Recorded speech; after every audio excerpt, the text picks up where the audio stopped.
Capítulo 2. Pedro, el apóstol impetuoso. Dijo también el Señor: Simón, Simón, he aquí Satanás os ha pedido para zarandearos como a trigo. Pero yo he rogado por ti, que tu fe no falte. Y tú, una vez vuelto, confirma a tus hermanos. Lucas 22 versículos 31 y 32.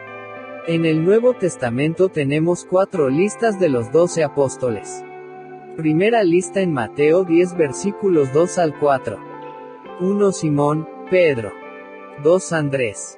3 Jacobo, hijo de Zebedeo. 4 Juan. 5 Felipe. 6 Bartolomé. 7 Tomás. 8 Mateo. 9 Jacobo, hijo de Alfeo. 10 Lebeo, Tadeo. 11 Simón el Celote. 12 Judas Iscariote. Segunda lista en Marcos 3 versículos 16 al 19. 1 Simón, Pedro. 2 Jacobo, hijo de Zebedeo. 3 Juan. 4 Andrés. 5 Felipe. 6 Bartolomé. 7 Mateo. 8 Tomás. 9 Jacobo, hijo de Alfeo. 10 Lebeo, Tadeo. 11 Simón el Celote. 12 Judas Iscariote.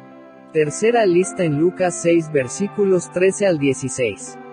1 Simón, Pedro. 2 Andrés. 3 Jacobo, hijo de Zebedeo. 4 Juan. 5 Felipe. 6 Bartolomé. 7 Mateo. 8 Tomás. 9 Jacobo, hijo de Alfeo. 10 Simón el Celote. 11 Judas, hermano de Jacobo. 12 Judas Iscariote. Cuarta lista en Hechos 1 versículo 13. 1 Simón, Pedro. 2 Jacobo, hijo de Zebedeo. 3 Juan.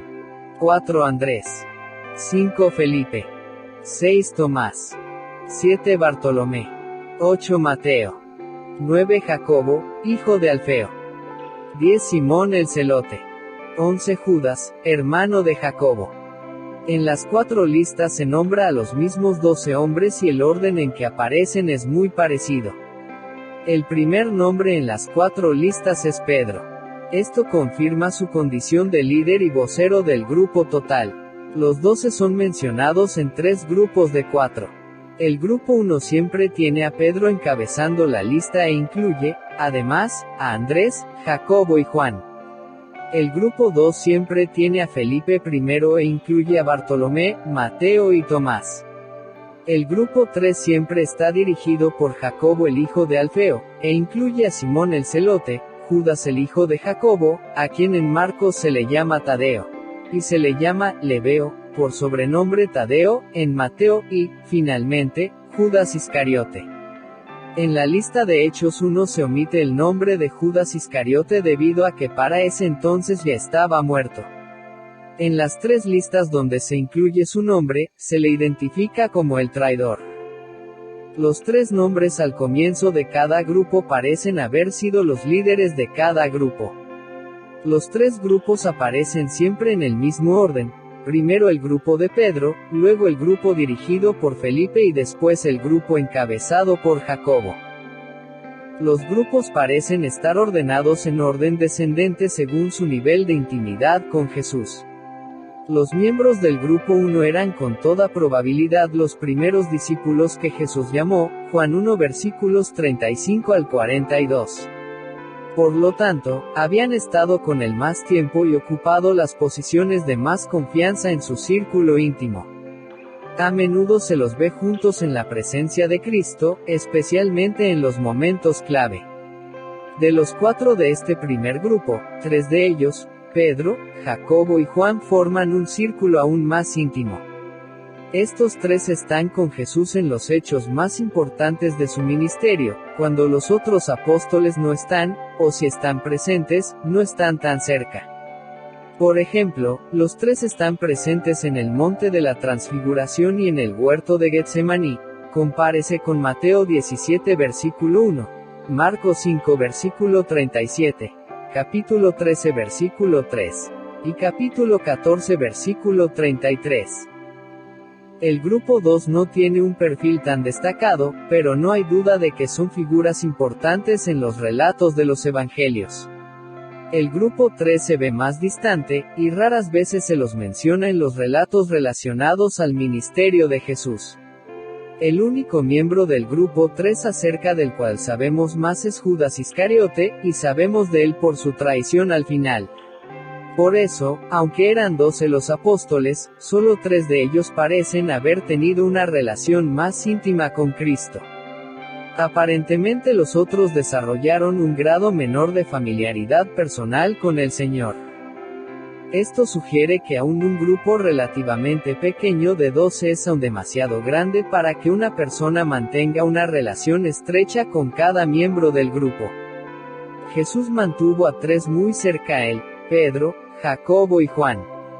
Luego viene Andrés, y enseguida los otros, obviamente en un plano descendente de intimidad. Si Cristo, en su humanidad perfecta, no pudo dedicar igual cantidad de tiempo y energía a todos los que atrajo así, ningún líder debería esperar poder hacerlo. Los 12 eran un grupo muy variado. Sus personalidades e intereses abarcaban un amplio espectro. Los 4 del grupo 1 parecen ser los únicos unidos por denominadores comunes. Los 4 eran pescadores, formaban 2 grupos de hermanos, venían de la misma comunidad y aparentemente habían sido amigos por mucho tiempo. En contraste, Mateo era cobrador de impuestos y era una persona solitaria. Simón era un celote, un activista político, y una clase diferente de solitario. Los demás procedían de ocupaciones desconocidas. Sus personalidades eran también muy variadas. Pedro era ansioso, agresivo, valiente y franco, y tenía el hábito de hacer funcionar la boca cuando su cerebro estaba en neutro. A menudo me he referido a él como el apóstol que hablaba demasiado, en cambio, Juan hablaba muy poco. En los primeros 12 capítulos de Hechos, él y Pedro son compañeros inseparables, pero no se registra la más mínima palabra de Juan. Bartolomé, a quien se llama a veces Natanael, era un creyente verdadero que confesaba abiertamente su fe en Cristo y estaba siempre presto a mostrar su fe. Compárese con Juan 1 versículos 47 al 50. Es importante notar que él está en el mismo grupo que Tomás, y a veces hacen pareja, quien era abiertamente escéptico y quería tener pruebas de todo. También sus trasfondos políticos eran diferentes. A Mateo, el ex cobrador de impuestos, a quien se le llama a veces Leví, se le consideraba una de las personas más despreciables en Israel antes que Jesús lo llamara. Había aceptado un trabajo con el gobierno romano para cobrar impuestos de su propio pueblo, dinero que se usaba para financiar al ejército de ocupación en Israel. Por otra parte, en Lucas 6 versículo 15 y en Hechos 1 versículo 13 al menos conocido de los 2 llamado Simón se le llama el celote. Los celotes eran un partido político ilegal que llevaban su odio por Roma a un extremo y conspiraban para derrocar al gobierno romano. Muchos de ellos eran personas violentas que vivían fuera de la ley. Como no tenían ejército, usaban el sabotaje y mataban para llevar a cabo sus planes políticos. Eran, en efecto, terroristas. Una facción de ellos era conocida como los sicarios, literalmente, hombres del puñal, debido a la daga pequeña y curvada que usaban. La llevaban entre sus ropas y la usaban para despachar a los que percibían como enemigos políticos, tales como los cobradores de impuestos. Otros que eran blancos favoritos para los sicarios eran los soldados romanos. Generalmente los ataques los hacían en público, para crear terror. Que Mateo, un ex cobrador de impuestos, y Simón, un ex celote llegaran a formar parte del mismo grupo de los 12 apóstoles es un testimonio al poder y gracia de Cristo que cambia vidas. Es interesante que los hombres clave tanto del primero como del segundo grupo de apóstoles hayan sido originalmente llamados al principio del ministerio de Cristo. Juan 1 versículos 35 al 42 describe la forma en que Jesús llamó a Juan y a Andrés. Estos, a su vez, trajeron aquel mismo día a Pedro, que era hermano de Andrés. Jacobo, el otro miembro de ese grupo, era hermano de Juan, lo que hace muy probable que hayan sido Andrés y Juan los que lo llevaron a Cristo.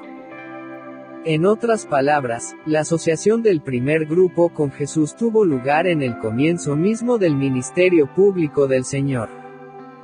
Juan 1 versículos 43 al 55 describe igualmente, el llamado de Felipe y Natanael, también conocido como Bartolomé. Fueron llamados al siguiente día, versículo 43.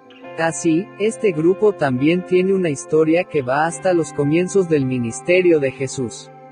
Estos eran hombres que habían conocido bien a Jesús y lo habían seguido desde cerca por bastante tiempo.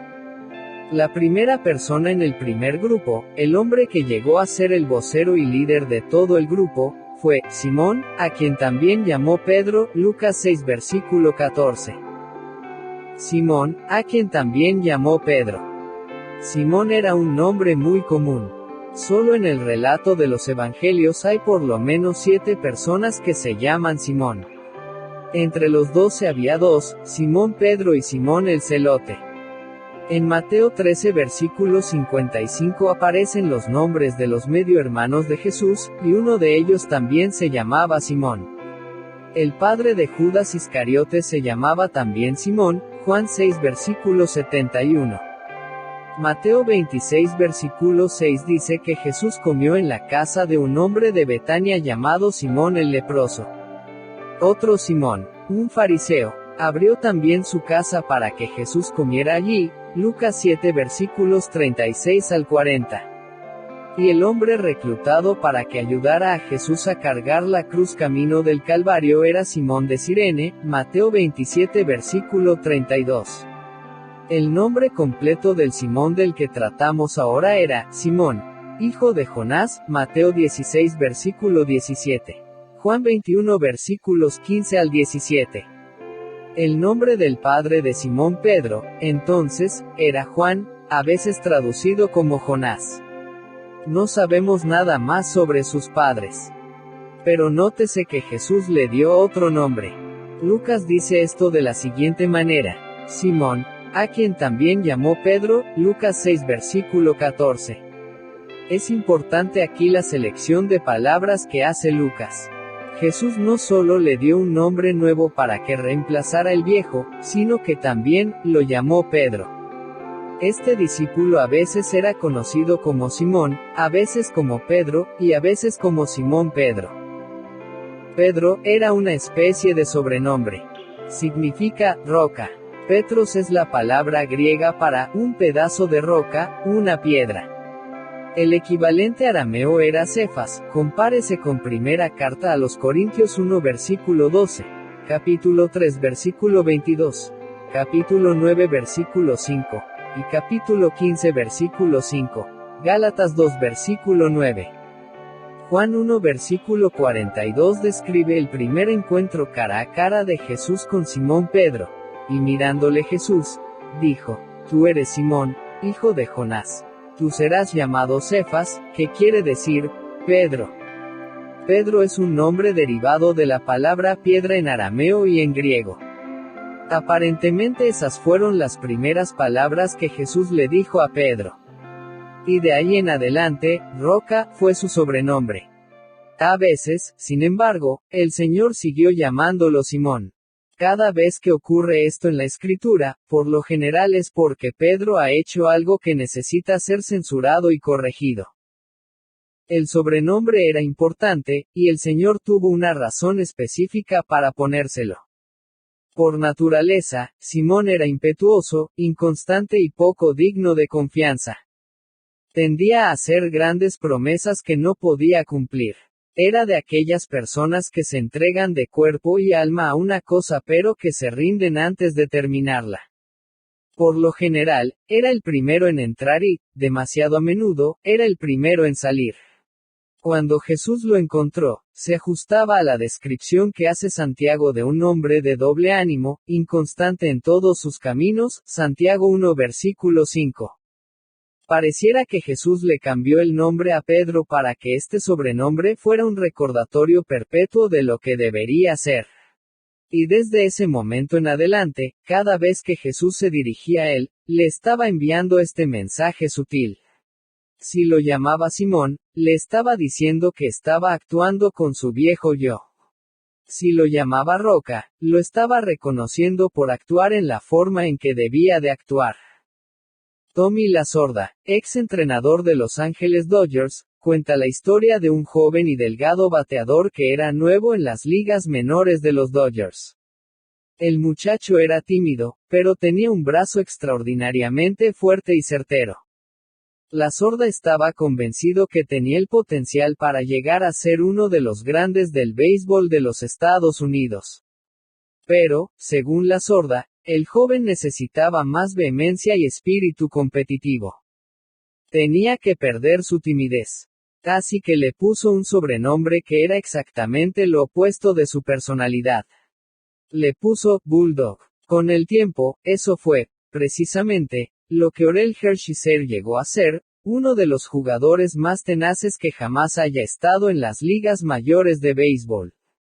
El sobrenombre se transformó en un recordatorio perpetuo de lo que debía ser y, al poco tiempo, ese sobrenombre definió completamente su actitud. Este hombre joven llamado Simón, que llegaría a ser Pedro, era impetuoso, agresivo e impaciente. Necesitaba transformarse en una roca, y ese fue el nombre que le dio Jesús. A partir de entonces, el Señor pudo reprenderlo gentilmente o alabarlo usando un nombre o el otro. Después del primer encuentro de Jesús con Simón Pedro, encontramos dos distintos contextos en los cuales el nombre Simón se aplica regularmente a él. Uno es un contexto secular. Cuando, por ejemplo, la Escritura se refiere a su casa, lo hace usualmente hablando de la casa de Simón, Marcos 1 versículo 29. Lucas 4 versículo 38. Hechos 10 versículo 17. Cuando se refiere a su suegra, lo hace en términos similares. La suegra de Simón, Marcos 1 versículo 30. Lucas 4 versículo 38. Lucas 5, al describir el oficio de pescador, dice que una de aquellas barcas, la cual era de Simón, versículo 3, y Lucas dice que Jacobo y Juan eran compañeros de Simón, versículo 10. Todas estas expresiones que se refieren a Simón por su nombre aparecen en contextos seculares. Cuando en tales contextos se le llama Simón, el uso de su viejo nombre, por lo general no tiene nada que ver con su espiritualidad o su carácter. Esta es la forma normal de indicar lo que pertenecía a él en cuanto a hombre natural, su trabajo, su casa o su vida de familia. Estas son las llamadas cosas de Simón. La segunda categoría de referencias donde se le llama también Simón es cuando Pedro expone las características de su yo no regenerado, cuando estaba pecando en palabra, actitud o acción. Cada vez que empieza a actuar como su viejo yo, Jesús y los escritores de los evangelios vuelven a llamarlo Simón.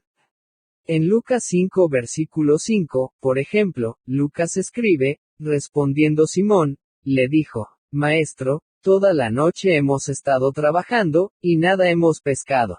Mas en tu palabra echaré la red.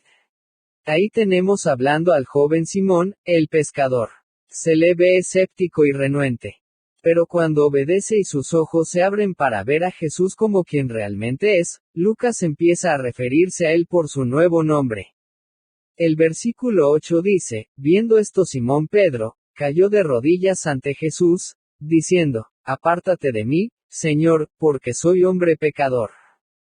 Vemos a Jesús llamándolo Simón en referencia con los fracasos más serios de su carrera. En Lucas 22 versículo 31, anticipando la traición de Pedro, Jesús dijo, Simón, Simón, he aquí Satanás os ha pedido para zarandearos como a trigo. Más tarde, en el huerto de Getsemaní, cuando Pedro debió haber estado velando y orando con Jesús, se quedó dormido.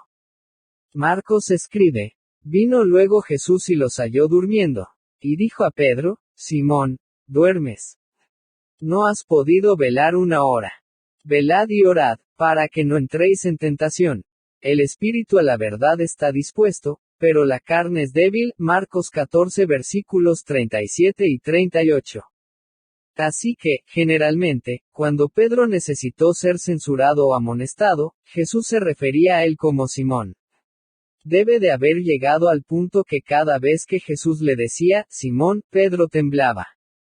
Seguramente debe de haber dicho para sí, por favor, llámame Roca primero. A lo que el Señor pudo haberle replicado, te llamaré Roca cuando actúes como una roca. Es obvio al leer las narraciones de los evangelios que el apóstol Juan conocía muy bien a Pedro. Habían sido amigos de toda la vida, socios en el negocio de la pesca y vecinos. Es interesante que en el Evangelio de Juan, Juan se refiere a su amigo 15 veces como Simón Pedro. Pareciera que Juan no podía decidir el nombre con el cual llamarlo en determinada situación porque constantemente estaba viendo los dos lados de Pedro. Así es que simplemente lo llamaba con los dos nombres. De hecho, Simón Pedro, es la forma en que Pedro se llama a sí mismo en la introducción de su segunda epístola. Simón Pedro, siervo y apóstol de Jesucristo, segunda carta de Pedro 1 versículo 1. En efecto, él tomó el sobrenombre que le dio Jesús y lo hizo su apellido, compárese con Hechos 10 versículo 32. Después de su resurrección, Jesús les dijo a sus discípulos que volvieran a Galilea, donde él planeaba aparecerles, Mateo 28 versículo 7. Impaciente, Simón se cansó de esperar, así es que anunció su decisión de volver a la pesca, Juan 21 versículo 3. Como era usual, los demás discípulos siguieron obedientemente a su líder. Subieron al bote, pescaron toda la noche, y no sacaron nada. Pero a la mañana siguiente Jesús se les reunió en la playa, donde preparó un desayuno para ellos. Aparentemente, el propósito principal del encuentro en el desayuno era la restauración de Pedro, quien, por supuesto, había pecado de manera atroz al negar a Jesús con maldiciones la noche que fue traicionado. 3 veces se dirigió Jesús a él como Simón, preguntándole, Simón, hijo de Jonás, ¿me amas? Juan 21 versículo 15 al 17. 3 veces, Pedro le reiteró su amor. Aquella fue la última vez que Jesús tuvo que llamarle Simón. Unas pocas semanas más tarde, en Pentecostés, Pedro y el resto de los apóstoles fueron llenos con el Espíritu Santo. Y fue Pedro, la roca, quien predicó aquel día. Pedro era exactamente como muchos cristianos son hoy día, carnales y espirituales. A veces sucumbió ante los hábitos de la carne, otras, actuó en el espíritu. A veces fue pecador, pero otras actuó como un hombre justo tiene que actuar. Este hombre vacilante, a veces Simón, a veces Pedro, era el líder de los 12. Venid en pos de mí, y os haré pescadores de hombres. Simón Pedro era pescador de profesión. Él y su hermano Andrés pertenecían a una familia de pescadores que vivía en Cafarnaúm. Pescaban en el mar de Galilea. Los pescadores comerciales en los días de Jesús pescaban 3 tipos de peces en ese lago. Los pececillos mencionados en Juan 6 versículo 9 en conexión con la alimentación de los 5,000 son sardinas. Las sardinas y un tipo de pan fino, casi como una galleta, era el alimento corriente en aquella región. Otra clase de peces, conocidos como barbos, por ciertos filamentos de carne que les salen desde ambos extremos de la boca, son una especie de carpas, con espinas, que pueden alcanzar tamaños bastante grandes llegando a pesar hasta unos 8 kilos. Probablemente fue un barbos la clase de pez que Pedro pescó con una moneda en su boca según Mateo 17 versículo 27, porque es el único pez en el mar de Galilea suficientemente grande como para tragarse una moneda y también ser pescado con anzuelo. El tercero y más común tipo de pez comercial es el must, un tipo de pez que nada y se alimenta en aguas poco profundas y tiene una aleta dorsal como un pequeño serrucho. Los que son comestibles, miden desde unos 15 a unos 30 centímetros de largo. Aún en la actualidad los restaurantes cercanos al mar de Galilea sirven este pescado frito y se le conoce popularmente como pescado de San Pedro. Simón y Andrés pasaban las noches pescando estos peces con sus redes. Los hermanos eran originarios de una pequeña aldea llamada Betsaida que se encontraba en la parte norte del lago, Juan 1 versículo 44, pero se habían ido a vivir a un pueblo más grande llamado Capernaum, Marcos 1 versículos 21 al 29. En los días de Jesús, Capernaum era la ciudad más grande en el extremo norte del mar de Galilea. Durante varios meses, Jesús hizo de Capernaum su hogar y la base de su ministerio. Pero según leemos en Mateo 11 capítulos 21 al 24, él pronunció palabras de lamento por Capernaum y por Betsaida. Ambas ciudades hoy día no son más que ruinas. Aún es posible ver las ruinas de la sinagoga en Capernaum. Muy cerca, a solo una cuadra al sur, los arqueólogos han encontrado las ruinas de una antigua iglesia. La tradición primitiva, cuya fecha se puede poner en por lo menos el tercer siglo, dice que la iglesia fue construida sobre la casa de Pedro. Por cierto que los arqueólogos han encontrado muchas señales que indican que los cristianos del siglo II veneraban este lugar. Es muy probable que haya sido la casa donde vivió Pedro. De ahí hasta la orilla del lago hay un trecho muy corto. Simón Pedro estaba casado. Lo sabemos por lo que dice Lucas 4 versículo 38 donde se registra la sanidad que milagrosamente obró Jesús en su suegra. En la primera carta a los Corintios 9 versículo 5 el apóstol Pablo dice que Pedro llevó a su esposa en uno de sus viajes misioneros. Eso podría indicar que no tuvieron hijos o que los hijos ya estaban grandes cuando él llevó a su esposa en el viaje misionero. Sin embargo, la escritura no dice expresamente que hayan tenido hijos. Pedro era casado. Es todo lo que sabemos con seguridad en cuanto a su vida familiar. Sabemos que Simón Pedro era el líder de los apóstoles, y no solo por el hecho que su nombre encabeza todas las listas donde aparecen los 12. También tenemos la afirmación explícita de Mateo 10 versículo 2. Los nombres de los 12 apóstoles son estos. Primero Simón, llamado Pedro. La palabra traducida primero en este versículo es el término griego protos. No se refiere al primero en la lista, sino al primero en importancia, al líder del grupo. El liderazgo de Pedro se hace claramente evidente en la forma en que habitualmente actúa como el vocero de todo el grupo. Siempre está en el primer plano, tomando el liderazgo. Parece haber tenido una personalidad naturalmente dominante, y Jesús decidió darle un buen uso a ese don natural entre los 12.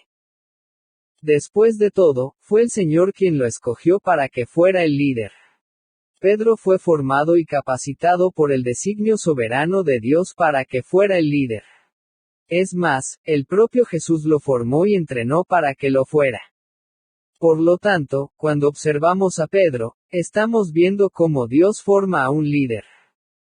Aparte del nombre de Jesús, el de Pedro es el nombre más mencionado en los evangelios. Nadie habla con tanta frecuencia como Pedro, y a nadie se refiere el Señor con más frecuencia que a Pedro.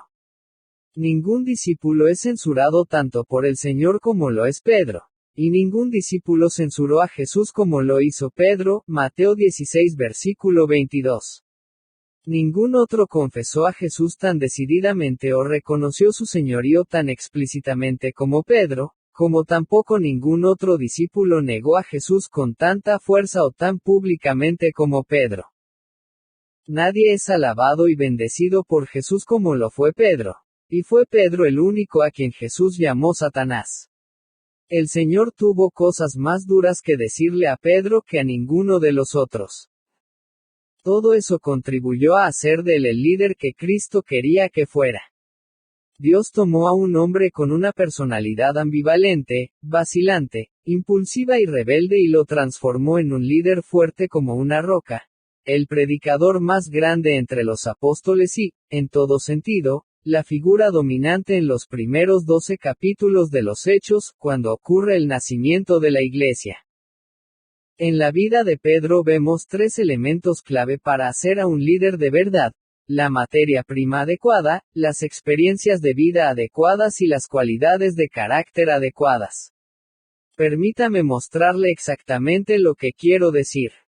La materia prima que hace a un verdadero líder. Es motivo de discusión si los verdaderos líderes nacen o se hacen. Pedro es un argumento fuerte para quienes sostienen que algunas personas nacen con ciertas aptitudes innatas que deben ser adecuadamente desarrolladas para que se forme un líder auténtico. Pedro tenía la fibra del liderazgo que Dios le había dado y que se encontraba tejida en su personalidad desde el comienzo. Había sido hecho de la materia prima adecuada. Por supuesto, fue Dios quien lo formó de esta manera dentro del vientre de su madre. Compárese con Salmo 139 versículos 13 al 16. Hay, por cierto, en la disposición natural de Simón Pedro, ciertos rasgos obvios que fueron determinantes para lograr su capacidad de liderazgo. Estas no son generalmente características que se pueden desarrollar solo con adiestramiento. En el caso de Pedro, eran rasgos innatos de su temperamento. La primera es la curiosidad, en el sentido de inquirir. Cuando está buscando a un líder, usted quiere a alguien que haga muchas preguntas. Los individuos que no son curiosos, sencillamente no son buenos líderes. La curiosidad es fundamental en el liderazgo. Las personas que están contentas con lo que no saben, que se sienten felices de su ignorancia sobre lo que no entienden, que son complacientes sobre lo que no han analizado, y que se sienten confortables viviendo con problemas no resueltos, no pueden liderar. Los líderes deben tener una curiosidad insaciable. Deben ser personas hambrientas de encontrar respuestas. El conocimiento es poder. Quien tiene la información es el que tiene ventaja. Si usted quiere encontrar un líder, busque a alguien que haga las preguntas correctas, y que sinceramente busca las respuestas. Este tipo de curiosidad normalmente se manifiesta temprano en la infancia. La mayoría de nosotros nos hemos encontrado con niños que hacen pregunta tras pregunta llegando a cansar a sus padres y a otros adultos con su bombardeo incesante de sus pequeños enigmas. Incluso algunos de nosotros podemos recordar haber sido así de niños. Esto es parte de la fibra del liderazgo. Las personas que mejor resuelven problemas son las que son impulsadas por un entusiasmo inextinguible por saber y entender las cosas. En los relatos de los evangelios, Pedro hace más preguntas que todos los otros apóstoles juntos. Por lo general era Pedro el que le pedía al Señor que le explicara sus frases difíciles de entender, Mateo 15 versículo 15, Lucas 12 versículo 41. Fue Pedro quien le preguntó cuántas veces tenía que perdonar, Mateo 18 versículo 21. Fue Pedro quien preguntó cuál sería la recompensa que tendrían los discípulos por haber dejado todo para seguir a Jesús, Mateo 19 versículo 27. Fue Pedro quien preguntó acerca de la higuera que se había secado, Marcos 11 versículo 21. Fue Pedro quien le hizo preguntas al Cristo resucitado, Juan 21 versículos 20 al 22. Él siempre quería saber más, entender mejor. Y esa clase de curiosidad es un elemento fundamental en un verdadero líder. Otro ingrediente necesario es la iniciativa. Si un hombre está hecho para el liderazgo, tiene que tener impulso, ambición y energía. Un verdadero líder debe ser la clase de persona que hace que las cosas ocurran. Es un iniciador. Pedro no solo hacía preguntas sino que por lo general también era el primero en contestar cualquier pregunta que Jesús hiciera. A menudo entraba con paso firme en terrenos escabrosos. Está aquella famosa ocasión cuando Jesús preguntó: ¿Quién dicen los hombres que es el Hijo del Hombre? Mateo 16 versículo 13. Había varias opiniones circulando entre la gente sobre esto. Unos dicen, Juan el Bautista. Otros, Elías. Y otros, Jeremías, o alguno de los profetas, versículo 14. Jesús, entonces, preguntó a los discípulos en particular, ¿y vosotros, quién decís que soy yo? versículo 15, énfasis agregado. Fue en este punto que Pedro alzó su voz por sobre los demás para decir, tú eres el Cristo, el Hijo del Dios viviente, versículo 16. Los otros discípulos todavía estaban procesando la pregunta, como escolares que temen hablar ante la posibilidad de responder erróneamente. Pedro fue audaz y decisivo. Esa es una característica esencial de todo gran líder. A veces tuvo que dar un paso atrás, retractarse o recibir censura. Pero el hecho de que siempre estuvo listo para agarrar las oportunidades en el instante en que se presentaban, lo marcó como un líder natural. En el huerto de Getsemaní, cuando los soldados romanos de la fortaleza Antonia llegaron para arrestar a Jesús, los 3 escritores sinópticos dicen que era mucha gente, armada con espadas y palos, Mateo 26 versículo 47. Compárese con Marcos 14 versículo 43. Y Lucas 22 versículo 47. Una típica unidad del ejército romano estaba formada por 600 soldados, por lo que es muy probable que hubiera cientos de soldados romanos listos para entrar en batalla aquella noche alrededor del huerto. Sin un instante de vacilación, Pedro desenvainó su espada y le lanzó un golpe de espada a la cabeza a Malco, el siervo del sumo sacerdote. Es posible que el sumo sacerdote y su personal hayan estado al frente de la multitud, porque él era el dignatario que había ordenado el arresto. Sin duda, lo que quiso hacer Pedro fue cortarle la cabeza al hombre, pero él era un pescador, no un espadachín. Malco esquivó el golpe pero perdió la oreja. Entonces Jesús, tocando su oreja, le sanó, Lucas 22 versículo 51, y mandó a Pedro, vuelve tu espada a su lugar. Porque todos los que tomen espada, a espada perecerán, Mateo 26 versículo 52. De esta manera, confirmó la equidad de la pena capital como una ley divina. Pensemos en este incidente. Allí había un destacamento completo de soldados romanos, llegando incluso a varios cientos. ¿Qué habrá creído Pedro que iba a hacer? Cortarles la cabeza a todos, uno por uno. Muchas veces, en su pasión por tomar la iniciativa, Pedro pasó por alto la realidad obvia del cuadro total. Pero con toda su impetuosidad, Pedro tenía el material necesario para hacer de él un líder. Es mejor trabajar con un hombre así que tratar de motivar a alguien que es pasivo e indeciso.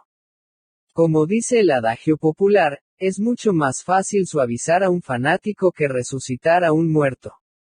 Hay personas a las que hay que arrastrarlas para que avancen. Pedro no era de esos. Él siempre quería avanzar. Trataba de saber lo que no sabía, y entender lo que no entendía. Era el primero en hacer preguntas y el primero en tratar de responder a las preguntas. Siempre tomaba la iniciativa, aprovechaba el momento y embestía. Este es el sello del liderazgo. Recuerde que estas características son solo la materia prima de la cual se hace al líder. Pedro necesitaba ser adiestrado, pulido y madurado. Porque para hacer la obra que Cristo tenía para él, necesitaba brío y desenvoltura, valor para ponerse de pie en Jerusalén en Pentecostés y predicar el Evangelio frente a la misma gente que había llevado a la muerte a su propio Mesías. Pero Pedro era la clase de persona que podía ser adiestrada para tomar esa clase de valiente iniciativa. Hay un tercer elemento de materia prima que hace a un verdadero líder, el compromiso, la participación. Los verdaderos líderes están siempre en el centro de la acción. No se sientan atrás y les dicen a los demás lo que hay que hacer mientras ellos viven una vida cómoda lejos del fragor de la batalla. Un verdadero líder va por la vida con tal ímpetu que se ve una nube de polvo a su alrededor. Por eso es, precisamente, que la gente lo sigue. La gente no puede seguir a alguien que se mantiene a la distancia. El verdadero líder es el que muestra el camino. Va a la batalla delante de sus seguidores. Una noche, Jesús fue a los discípulos en medio del mar de Galilea, caminando sobre el agua mientras se desarrollaba una tormenta violenta. ¿Cuál de los discípulos fue el que saltó fuera de la barca? Pedro. Es el Señor, debe de haber pensado. Y yo estoy aquí cuando debo estar en medio de la acción. Los otros discípulos se preguntaban si no estarían viendo a un fantasma, Mateo 14 versículo 26. Pero Pedro dijo, Señor, si eres tú, manda que yo vaya a ti sobre las aguas. Jesús le respondió, ven versículos 27 al 29, y antes que los demás se dieran cuenta, Pedro estaba fuera de la barca, caminando sobre las aguas. El resto de los discípulos seguían aferrados a sus asientos, tratando de que la tormenta no los arrastrara fuera del bote. Pero Pedro saltó afuera sin pensarlo 2 veces. Eso es compromiso. Un compromiso serio. Solo después que hubo abandonado la embarcación y caminado cierta distancia se dio cuenta del peligro, y empezó a hundirse. A menudo, al estudiar este pasaje, se culpa a Pedro de falta de fe y no se le da el crédito que merece por haber saltado, con fe, fuera de la barca. Antes que lo descalifiquemos por la debilidad que casi lo hace perecer, recordemos dónde estaba cuando comenzó a hundirse.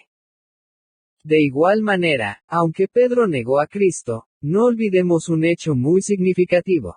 Él y otro discípulo, probablemente su amigo de toda la vida, Juan, fueron los únicos que siguieron a Jesús hasta la casa del sumo sacerdote para ver lo que le ocurriría a Jesús, Juan 18 versículo 15. Y en el patio de la casa del sumo sacerdote, Pedro fue el único que permaneció lo suficientemente cerca de Jesús como para que el Señor se volviera y lo mirara a los ojos cuando el gallo cantó, Lucas 22 versículo 61. Mucho después que los otros discípulos habían abandonado a Cristo y huido para salvar sus vidas, Pedro estuvo virtualmente solo en una posición en la que una tentación así podía hacerlo caer, pues a pesar de su miedo y debilidad, no podía abandonar completamente a Cristo. Esa es la actitud de un verdadero líder. Cuando casi todos los demás se habían ido, él trató de mantenerse lo más cerca que pudo de su Señor. Pedro no era la clase de líder que se contenta con mandar mensajes a sus tropas desde lejos. Su pasión era estar personalmente involucrado, por eso siempre se le encuentra cerca del centro de la acción. Esa era la clase de fibra de la que Pedro estaba hecho, un deseo insaciable de saber, una disposición para tomar la iniciativa y una pasión para involucrarse personalmente. Ahora le correspondía al Señor adiestrarlo y moldearlo, porque, francamente, esa clase de materia prima, si no se somete al control del Señor, puede ser muy peligrosa. Las experiencias de la vida que moldean a un verdadero líder. Como hizo el Señor para tomar a un hombre de una naturaleza tan tosca y refinado para que llegara a ser un líder. Por un lado, se aseguró de que Pedro tuviera la clase de experiencias de la vida que ayudarían a hacerlo la clase de líder que Cristo quería que fuera. En este sentido es que los verdaderos líderes se hacen, no simplemente nacen. La experiencia puede ser un duro maestro.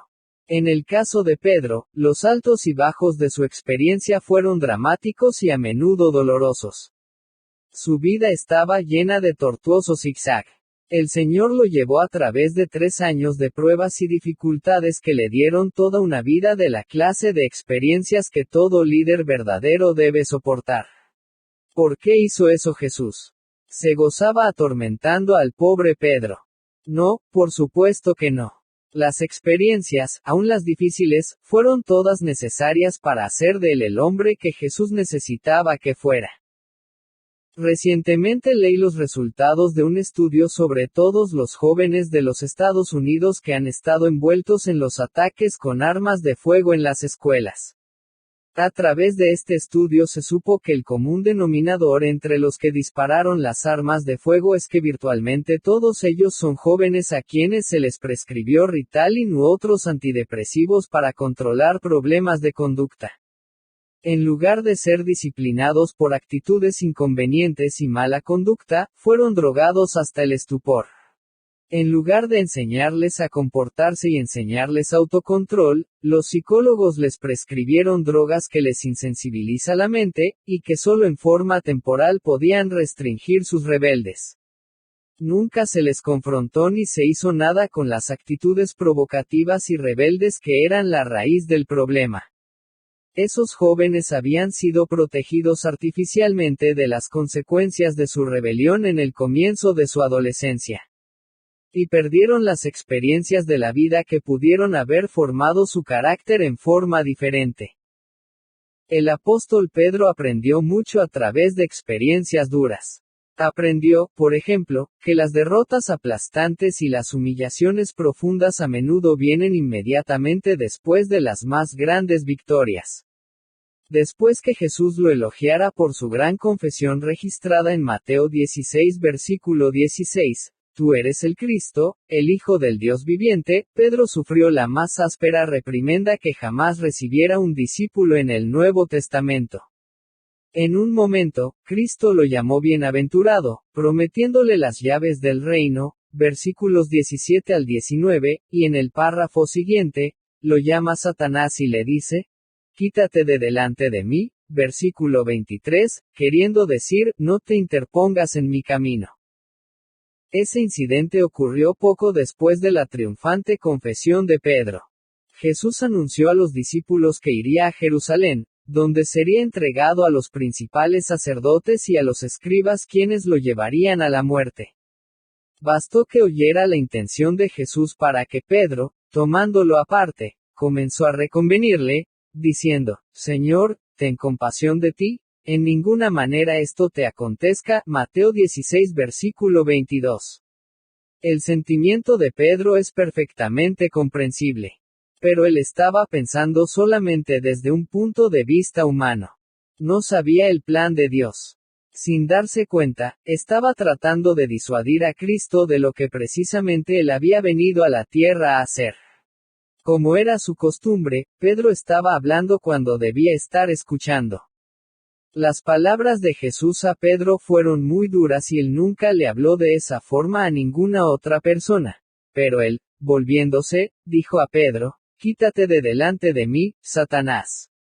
Me eres tropiezo, porque no pones la mira en las cosas de Dios, sino en la de los hombres». Versículo 23. Pedro recién había aprendido que Dios podría revelarle la verdad y guiar sus palabras si sometía su mente a la verdad. No estaba dependiendo de un mensaje humano. El mensaje que tenía que proclamar le fue dado por Dios. Versículo 17. También se le darían las llaves del reino, queriendo decir con eso que su vida y mensaje abrirían el reino de Dios para la salvación de muchos. Versículo 19. Pero ahora, a través de la experiencia dolorosa de ser reprendido por el Señor, Pedro también aprendió que era vulnerable a Satanás. Satanás podía llenar su boca con tanta seguridad como podía hacerlo el Señor. Si Pedro se ocupaba de las cosas de los hombres más bien que de las cosas de Dios, o si no hacía la voluntad de Dios, podría ser un instrumento del enemigo. Más tarde, la noche del arresto de Jesús, Pedro cayó de nuevo víctima de Satanás. Esta vez aprendió la dura lección que él era humanamente débil y no podía confiar en su propia determinación. Todas sus jactanciosas promesas y fervorosas resoluciones no lo libraron de la caída. Después de declarar enfrente de todos que nunca negaría a Cristo, lo negó reforzando su negación con apasionadas maldiciones. Satanás lo estaba zarandeando como a trigo. De esta manera, Pedro aprendió cuánta paja y cuán poca sustancia había en él, y cuán vigilante y cuidadoso debía ser para confiar solo en la fuerza del Señor. Al mismo tiempo, aprendió que a pesar de sus propias tendencias pecaminosas y debilidades espirituales, el Señor quería usarlo, y lo sostendría y preservaría a pesar de todo. Pedro aprendió todas estas cosas por experiencia. A veces, las experiencias fueron amargas, perturbadoras, dolorosas y humillantes. Otras veces fueron inspiradoras, edificantes y perfectamente gloriosas, como cuando vio la divina brillantez de Jesús en el monte de la transfiguración. De una u otra manera, Pedro aprovechó al máximo sus experiencias, extrayendo lecciones que le ayudaron a ser el gran líder que llegó a ser. Las cualidades de carácter que definen a un verdadero líder. Un tercer elemento en la preparación de un líder, además del adecuado material innato y las experiencias adecuadas de la vida, es el carácter adecuado.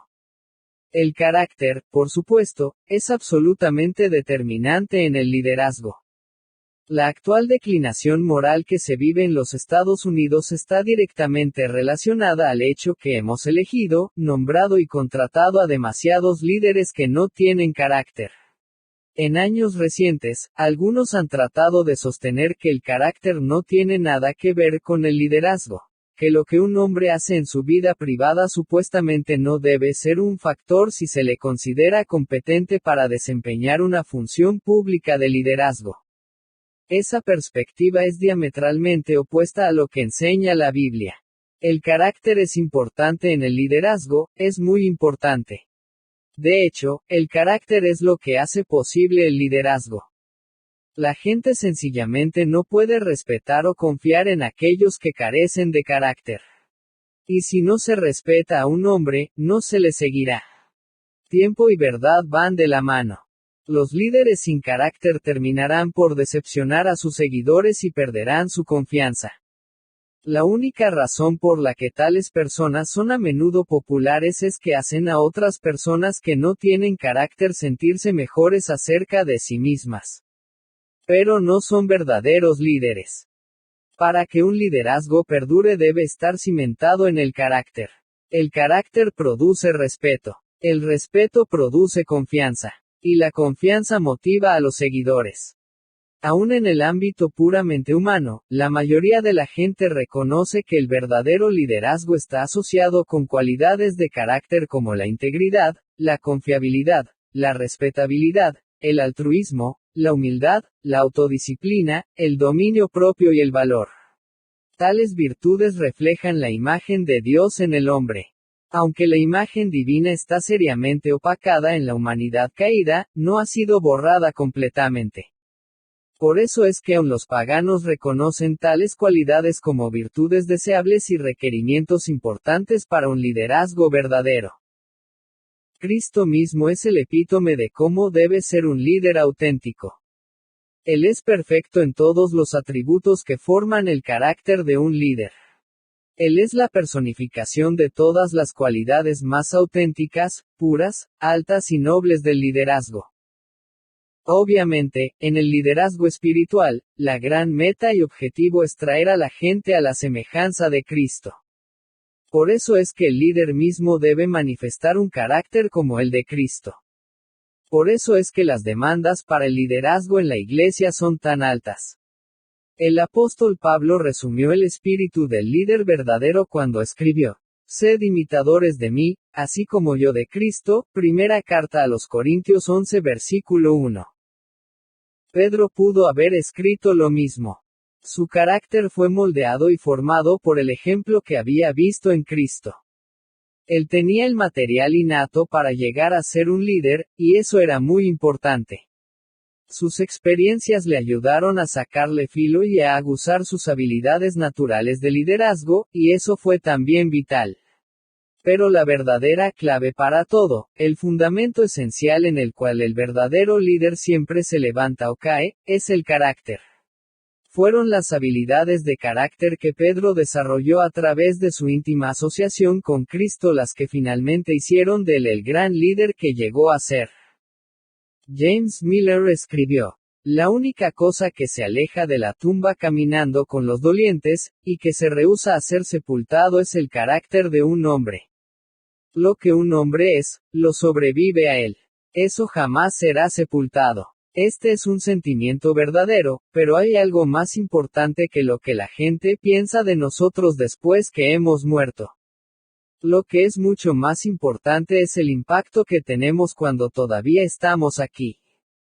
¿Cuáles son algunas de las cualidades de carácter de un líder espiritual que fueron desarrolladas en la vida de Pedro? Una es la sumisión. A primer vistazo, esa puede parecer una cualidad poco usual para cultivar en un líder. Después de todo, el líder es la persona que está a cargo, y espera que los demás se sometan a él. No es así. Pero un verdadero líder no solamente exige sumisión, Él es un ejemplo de sumisión a través de someterse al Señor y a aquellos en autoridad sobre él. Todo lo que el verdadero líder espiritual haga debe estar marcado por la sumisión a toda autoridad legítima, especialmente a Dios y a su palabra. Los líderes tienden a ser confiados y agresivos. Dominan naturalmente. Pedro tenía esa tendencia. Era rápido para hablar y rápido para actuar. Como hemos visto, era un hombre de iniciativa. Eso significa que siempre estaba inclinado a tratar de tomar control de cada situación. Para balancear ese lado de él, el Señor le enseñó su misión. Y lo hizo en algunas formas más bien notables. Un ejemplo clásico de esto lo encontramos en Mateo 17. Este relato se produce en un tiempo cuando Jesús estaba regresando con los 12 a Capernaum, su base de operaciones, después de un periodo de ministerio itinerante. Un cobrador de impuestos estaba en la ciudad haciendo su recorrido habitual para cobrar las 2 dracmas anuales, medio ciclo, de impuesto que tenían que pagar todas las personas de 20 años o más. Este no era un impuesto que se pagaba a Roma, sino un impuesto que se pagaba para la conservación del templo. Estaba prescrito en Éxodo 30 versículos 11 al 16, compárese con segundo libro de Crónicas 24 versículo 9. El impuesto equivalía al salario de 2 días, de modo que no era una suma pequeña. Mateo escribe: Vinieron a Pedro los que cobraban las 2 dracmas, y le dijeron: Vuestro maestro no paga las 2 dracmas. Mateo 17 versículo 24. Pedro les aseguró que Jesús pagaba sus impuestos. Pero, aparentemente, este impuesto en particular produjo algún problema en la mente de Pedro. ¿Estaba Jesús obligado moralmente, como el Hijo de Dios encamado, a pagar para el mantenimiento del templo como cualquier otro hombre? Los hijos de los reyes terrenales no pagan impuestos en los reinos de sus padres, porque habría de pagar Jesús. Jesús sabía lo que Pedro estaba pensando, de modo que, al entrar él en casa, Jesús le habló primero, diciendo: ¿Qué te parece, Simón? Los reyes de la tierra, ¿de quiénes cobran los tributos o los impuestos? ¿De sus hijos, o de los extraños? Versículo 25. Pedro respondió: De los extraños. Los reyes no aplican los impuestos a sus hijos. Jesús le sacó la conclusión lógica a Pedro. Luego los hijos están exentos, versículo 26. En otras palabras, Jesús tenía autoridad celestial absoluta, así que si quería, podía optar por no pagar el impuesto para el templo.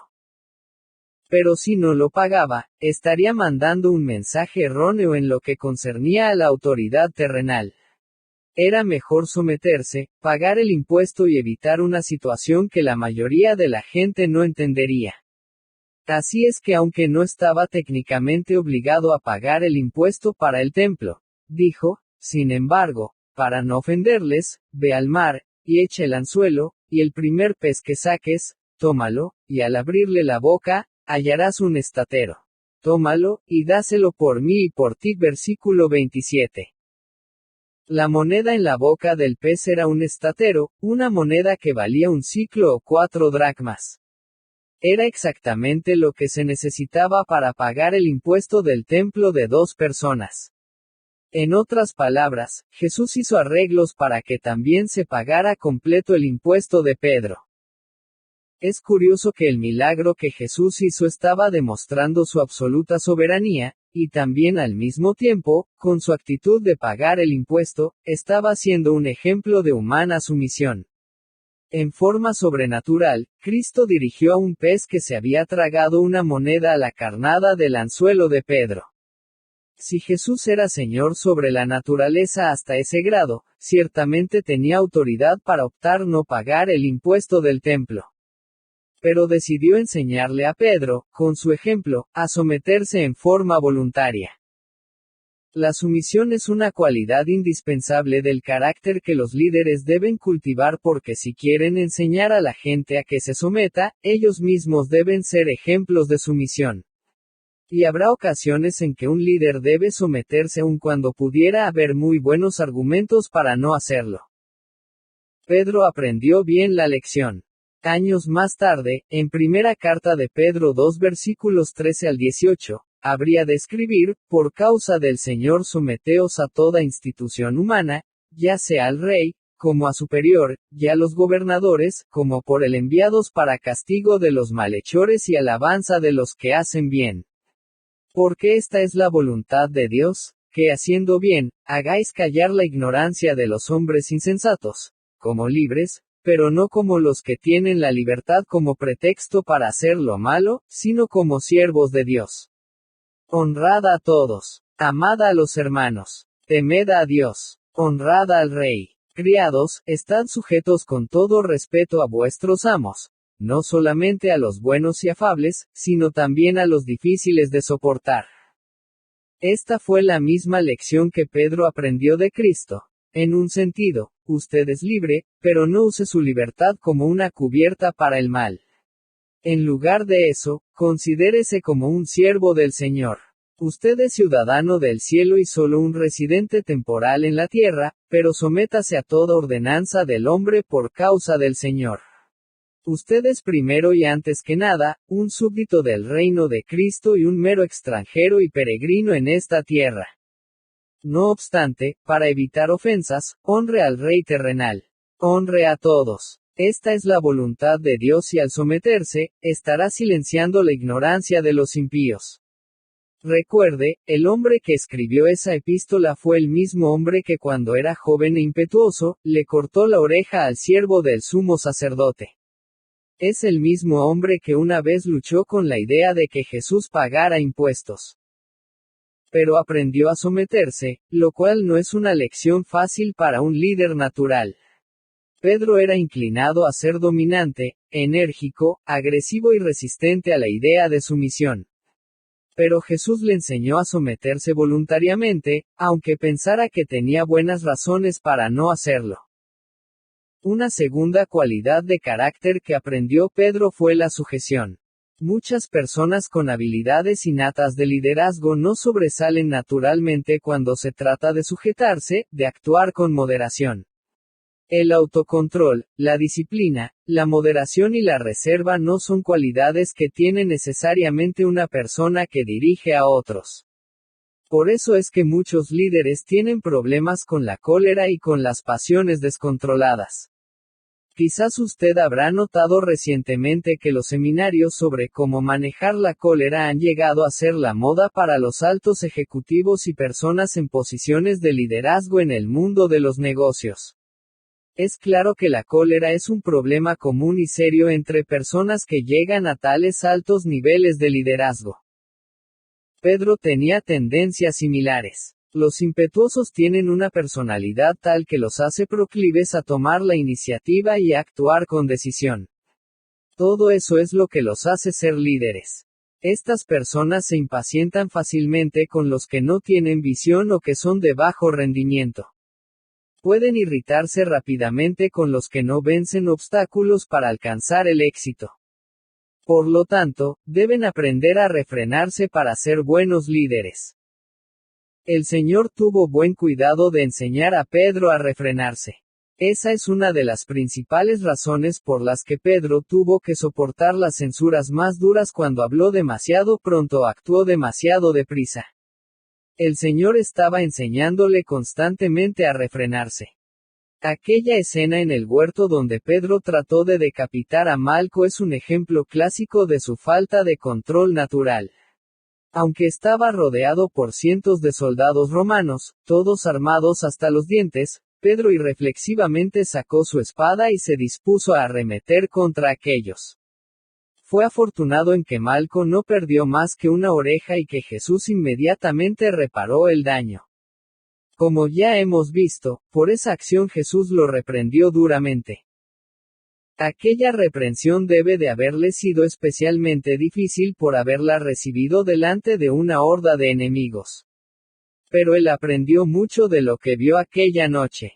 Más tarde en su vida, habría de escribir: pues para esto fuisteis llamados, porque también Cristo padeció por nosotros, dejándonos ejemplo, para que sigáis sus pisadas, el cual no hizo pecado, ni se halló engaño en su boca, quien cuando le maldecían, no respondía con maldición. Cuando padecía, no amenazaba, sino encomendaba la causa al que juzga justamente. Primera carta de Pedro 2 versículos 21 al 23. ¿Qué diferencia hay con el joven que trató de arremeter con una espada y abrirse camino a través de sus oponentes? Pedro había aprendido la lección de controlarse. También tuvo que aprender humildad. A menudo, los líderes son tentados por el pecado del orgullo. De hecho, el pecado obsesionante del liderazgo puede ser la tendencia a creer que se es más de lo que se es. Cuando la gente lo sigue, está constantemente alabándolo, buscándolo y admirándolo. Entonces es muy fácil ser vencido por el orgullo.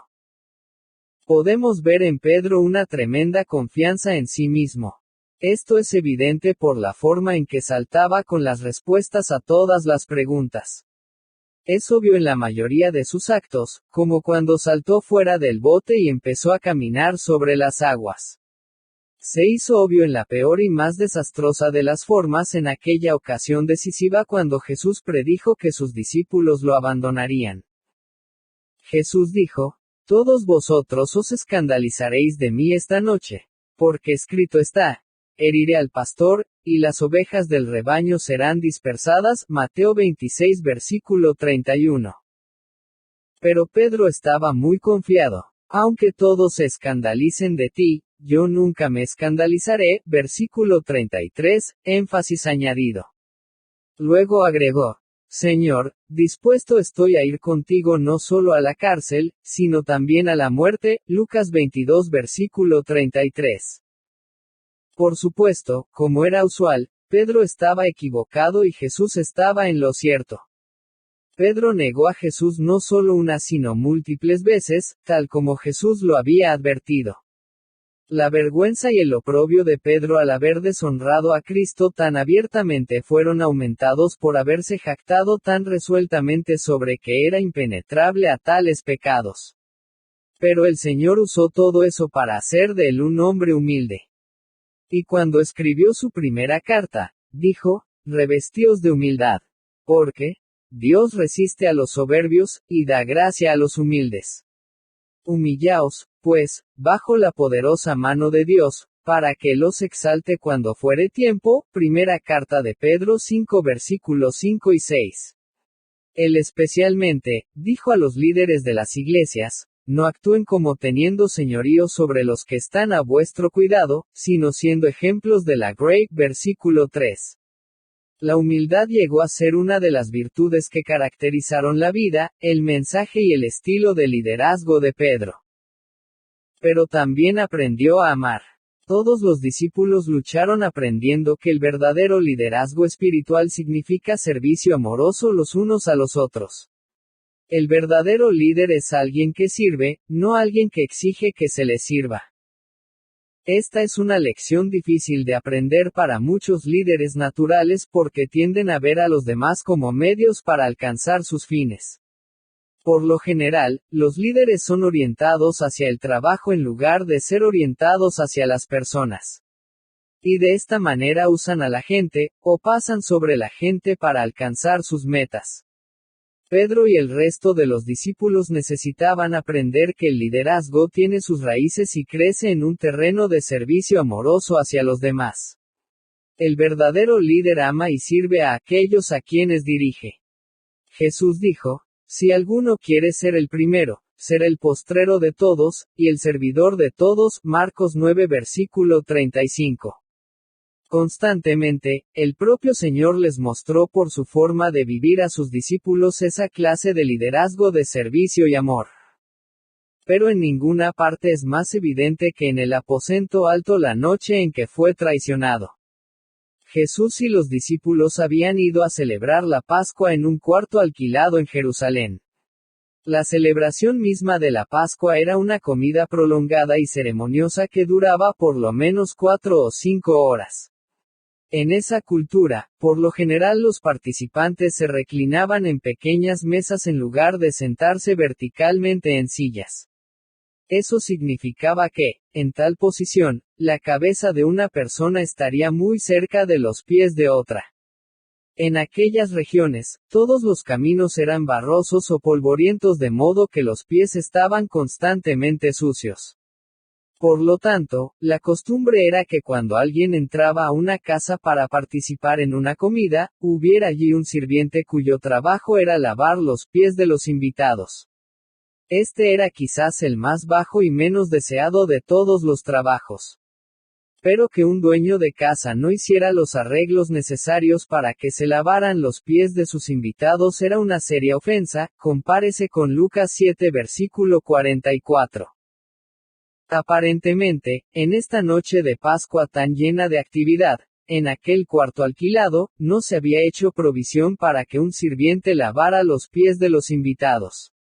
Evidentemente, los discípulos prefirieron olvidarse de la etiqueta en lugar de ofrecerse ellos mismos para realizar aquella tarea tan baja. De modo que se agruparon en torno a la mesa como si estuvieran preparados para comenzar la cena sin haberse lavado los pies. Entonces, dice la Escritura, Jesús mismo se levantó de la cena, y se quitó su manto, y tomando una toalla, se la ciñó. Luego puso agua en un lebrillo, y comenzó a lavar los pies de los discípulos, y a enjugarlos con la toalla con que estaba ceñido. Juan 13 versículos 4 y 5. Jesús mismo, aquel que apropiadamente llamaban Señor, asumió la función del esclavo más bajo y lavó los pies sucios de sus discípulos. Según Lucas, aproximadamente en el mismo momento en que esto ocurría, los discípulos estaban en medio de una discusión sobre cuál de ellos era el más grande. Lucas 22 versículo 24. Les interesaba ensalzarse, no humillarse. Y entonces Jesús hizo lo que ninguno de ellos quiso hacer. Les dio una lección sobre la humildad del amor genuino. La mayoría, probablemente, se quedaron en un silencio abrumador. Pero cuando Jesús llegó a Simón Pedro, Pedro le dijo, Señor, tú me lavas los pies. Juan 13 versículo 6. El sentido de la frase es, ¿qué crees que estás haciendo? Aquí está el presuntuoso y osado Simón, hablando de nuevo sin pensar. Y dijo más, no me lavarás los pies jamás. Versículo 8. Pedro era el maestro de las afirmaciones absolutas. Nunca me escandalizaré. Compárese con Mateo 26 versículo 33. No me lavarás los pies jamás. No hay matices grises en la vida de Pedro. Todo es en absoluto blanco y negro. Jesús le respondió, si no te lavare, no tendrás parte conmigo. Juan 13 versículo 8. Por supuesto, Jesús estaba hablando de la necesidad de limpieza espiritual. Obviamente, no era el lavamiento literal de los pies lo que hacía a los discípulos aptos para el compañerismo con Cristo. Jesús estaba hablando de la limpieza del pecado. Esa era la realidad espiritual que este acto humillante de lavar los pies intentaba simbolizar. La prueba que él estaba hablando de limpieza espiritual la encontramos en el versículo 10, donde dice, vosotros limpios estáis, aunque no todos. Él ya les había lavado los pies, de manera que estaban limpios en un sentido externo, físico. Pero el apóstol Juan dice en el versículo 11, porque sabía a quién le iba a entregar, por eso dijo, no estáis limpios todos, queriendo decir que Judas no estaba limpio en el sentido espiritual de que él hablaba. La respuesta de Pedro es típica de su entusiasmo desenfrenado. Señor, no solo mis pies, sino también las manos y la cabeza. Versículo 9. De nuevo, con Pedro no había términos medios. Siempre era todo o nada. Por eso, Jesús le aseguró que él ya estaba completamente limpio. El Señor seguía hablando en términos espirituales sobre el perdón y la limpieza del pecado. Ahora Pedro no necesitaba más que un lavado de pies. En otras palabras, Pedro, como creyente, ya estaba completamente justificado. El perdón y la limpieza que necesitaba no era la clase de perdón sumario que uno buscaría por parte del juez del universo, como si Pedro estuviera buscando tener su destino eterno asegurado. Él ya había recibido esa clase de limpieza y perdón. Pero ahora estaba viniendo a Dios como cualquier hijo va a su padre, buscando gracia paterna y perdón por los errores cometidos. Esa era la clase de limpieza que Pedro necesitaba. Es la misma clase de perdón que Jesús enseñó a todos los creyentes por el cual orar diariamente, Lucas 11 versículo 4. Aquí, Jesús asemejó tal perdón diario a un lavamiento de pies. Todas estas verdades estuvieron envueltas en el simbolismo cuando Jesús les lavó los pies a sus discípulos. Pero la lección central fue sobre la forma en que debemos mostrar el amor. El ejemplo de Jesús fue un acto consumado de amor, al ejecutar un servicio tan humilde. Más tarde esa noche, después que Judas había salido, Jesús les dijo a los 11, un mandamiento nuevo os doy, que os améis unos a otros, como yo os he amado, que también os améis unos a otros. En esto conocerán todos que sois mis discípulos, si tuviereis amor los unos con los otros, Juan 13 versículos 34 y 35. Como los había amado a ellos. Les lavó los pies. Mientras discutían sobre cuál era el más importante, él les mostró cómo se expresaba el servicio humilde y amoroso los unos por los otros. Es difícil para algunos líderes agacharse y lavar los pies de aquellos a los que perciben como sus subordinados. Pero ese fue el ejemplo de liderazgo que Jesús dio e insistió en que sus discípulos lo siguieran. De hecho, les dijo que demostrarse amor unos a otros de esa manera era la marca de un verdadero discípulo. ¿Aprendería Pedro a amar? Ciertamente que sí. El amor llegó a ser uno de los sellos de su enseñanza. En la primera carta de Pedro 4 versículo 8 escribió, y ante todo, tened entre vosotros ferviente amor, porque el amor cubrirá multitud de pecados. La palabra griega traducida como ferviente, en este versículo es ektenes, que literalmente quiere decir, estirado al límite. Pedro nos está llamando a amar al máximo de nuestra capacidad. El amor de que él habla no es meramente una cuestión de sentimientos ni sobre cómo respondemos a las personas que son naturalmente amables. Él está hablando de un amor que cubre y compensa por los fracasos y las debilidades de los demás. El amor cubrirá multitud de pecados. Esta es la clase de amor que lava la suciedad de los pies del hermano. Pedro mismo había aprendido esa lección por el ejemplo de Cristo. Otra importante cualidad de carácter que Pedro necesitaba aprender era la compasión. Cuando el Señor advirtió a Pedro que lo negaría, le dijo, Satanás os ha pedido para zarandearos como a trigo, Lucas 22 versículo 31. Generalmente, el trigo era separado de la paja zarandeándolo y lanzándolo al aire con un viento fuerte. A la paja se la llevaba el viento y el trigo caía en un montón, ya limpio. Quizás nosotros habríamos esperado que Jesús le dijera, no voy a permitir que Satanás te zarandee. Pero no lo hizo. Más bien le dejó saber a Pedro que le había dado a Satanás el permiso que buscaba. Él le permitiría al diablo probar a Pedro, como Dios hizo en el caso de Job. Lo que dijo, en esencia, fue, voy a dejar que lo haga. Voy a dejar que Satanás conmueva los mismos cimientos de tu vida. Luego lo voy a dejar que te zarandee en el viento hasta que no quede nada sino la realidad de tu fe. Y le aseguró que su fe sobreviviría a la prueba. Yo he rogado por ti, que tu fe no falte. Y tú, una vez vuelto, confirma a tus hermanos, versículo 32. Fue entonces cuando Pedro, arrogantemente, insistió que él nunca tropezaría. Pero a pesar de su afirmación, antes que la noche terminara, había negado a Jesús, y todo su mundo se sacudió peligrosamente. Se le desinfló el ego. Su confianza en mí mismo se hizo trizas. Su orgullo sufrió lo indecible. Pero su fe nunca falló. ¿Para qué era todo esto? Jesús estaba preparando a Pedro para que fortaleciera a los hermanos. A menudo, las personas con habilidades naturales de liderazgo tienden a ser faltos de compasión, malos para consolar e impacientes con los demás. No se detienen demasiado tiempo para curar al herido mientras van tras sus metas. Pedro necesitaba aprender compasión a través de su propio sufrimiento, para que cuando éste terminara, pudiera fortalecer a otros en los de ellos. Por el resto de su vida, Pedro necesitaría mostrar compasión hacia los que estaban pasando por problemas. Después de haber sido zarandeado por Satanás, Pedro estuvo bien preparado para sentir empatía en cuanto a las debilidades de otros. No pudo dejar de tener gran compasión por aquellos que sucumbían a la tentación o caían en pecado.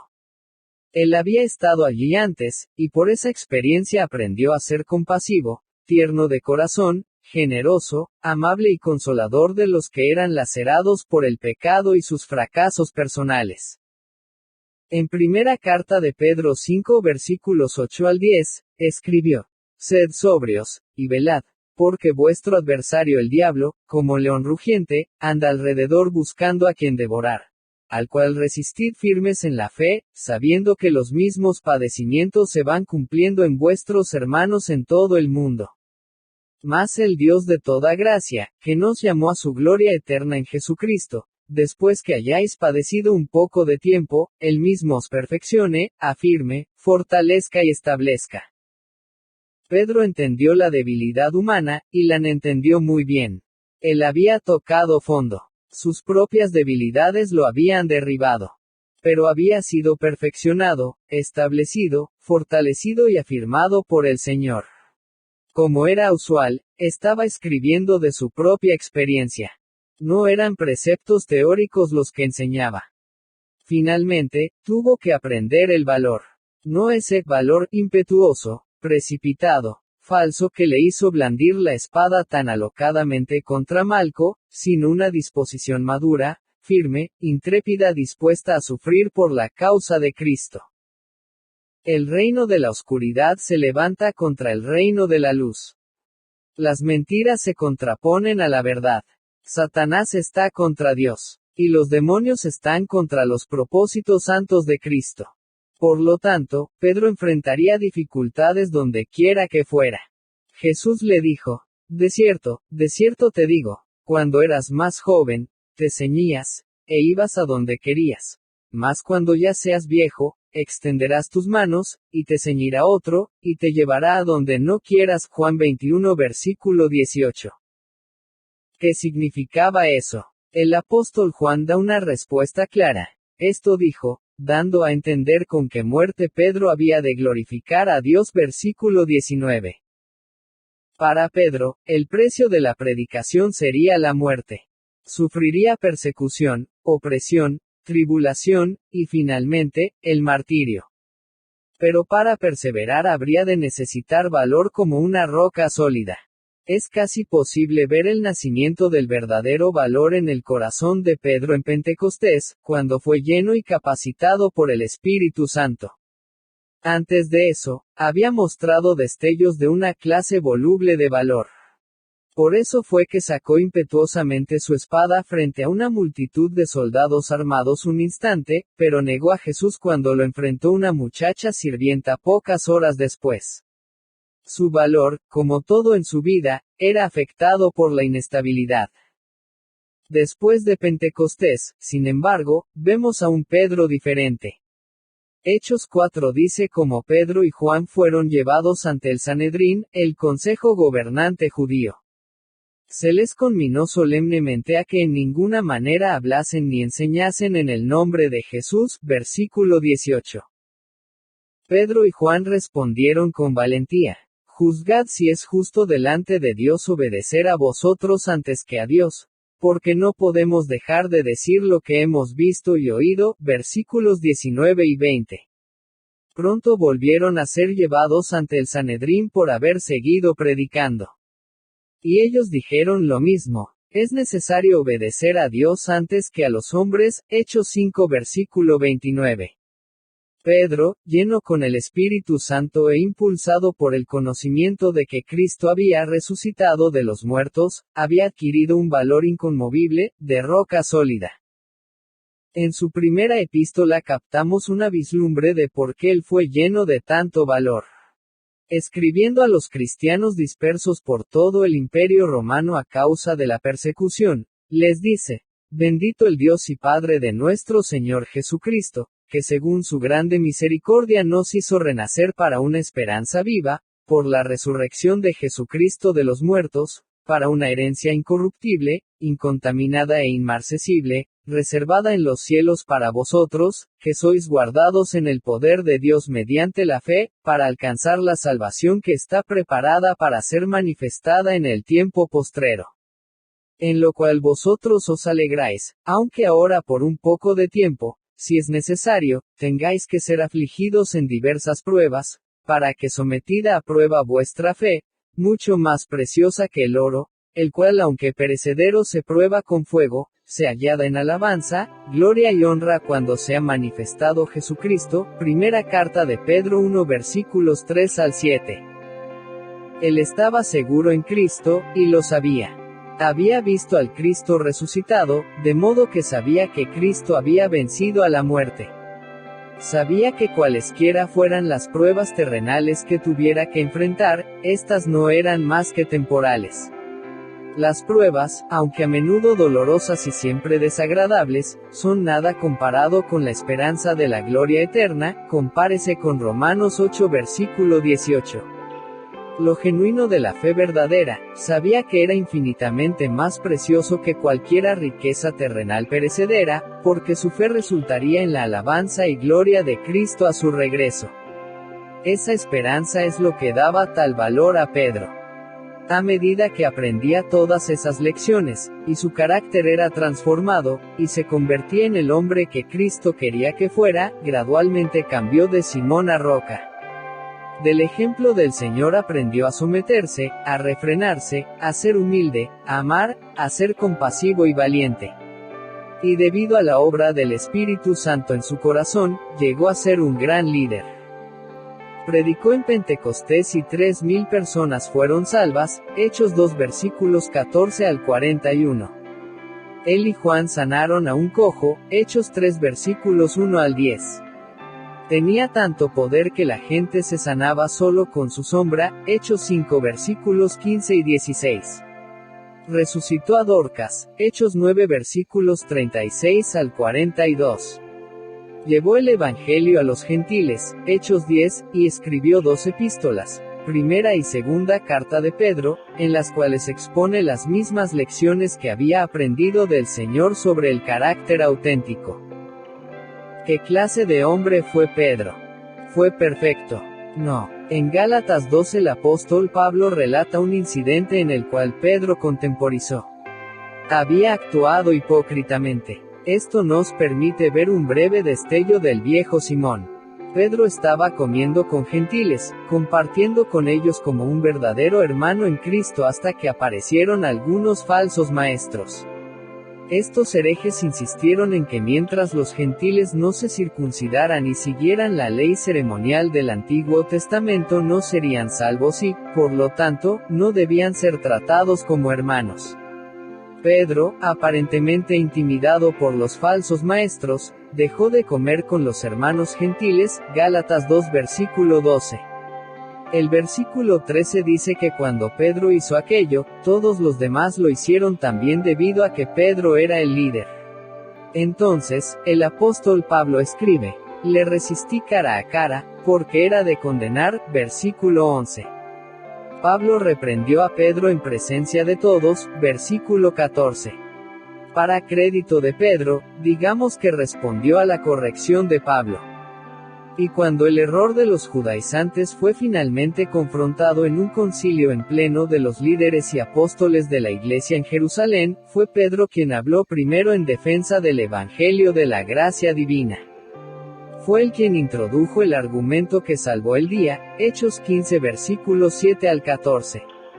En efecto, estaba defendiendo el ministerio del apóstol Pablo. El episodio entero muestra cómo Simón Pedro seguía siendo educable, humilde y sensible a la convicción y corrección del Espíritu Santo. ¿Cómo terminó la vida de Pedro? Sabemos que Jesús le había dicho que moriría como mártir, Juan 21 versículos 18 y 19. Pero la Escritura no registra su muerte. Todos los antiguos documentos de la historia de la iglesia primitiva indican que fue crucificado. Eusebio cita el testimonio de Clemente, quien dice que antes que Pedro fuera crucificado fue obligado a presenciar la crucifixión de su propia esposa. Mientras ella caminaba hacia la muerte, Clemente dice que Pedro la llamó por nombre, diciéndole, «Recuerda al Señor».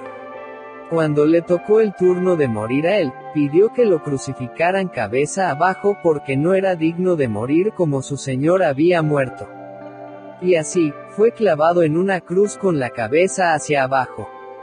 La vida de Pedro podría resumirse con las palabras finales de su segunda carta: «Creced en la gracia y el conocimiento de nuestro Señor y Salvador Jesucristo», segunda carta de Pedro 3 versículo 18. Eso es, exactamente, lo que hizo él, y por eso es que llegó a ser roca, el gran líder de la iglesia primitiva.